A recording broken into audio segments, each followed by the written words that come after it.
Memify, Memify, Memify, Memify, Memify. Ana ta hayya, ana ta cece-kuce. Shin, wannan kuɗin nan da Memify ɗin nan suke bayarwa, salo ne na yaudara domin su damfari mutane, ko kuma da gaske suke? Shin, wannan kuɗin da Memify suke bayarwa, liquidity mu ne suke ƙararwa, ko kuma dai kawai dama sun fito ne su nuna mana suna da kuɗi daga baya su zo su yaudare mu, kamar yadda wasu mining suka yi a baya? Shin, wannan Memify ɗin nan project ne mai ɗorewa? Shin, menene ma shi wannan Memify ɗin nan ma tukuna?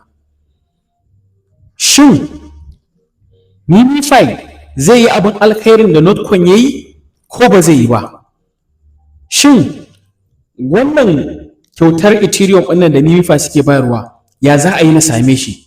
Shin, me ya kamata na yi na samu wannan kyauta da Memify suke yi na Ethereum?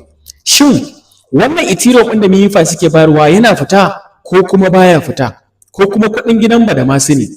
Shin, wannan ton transaction ɗin nan da muke yi a Memify, ina kuɗin yake zuwa?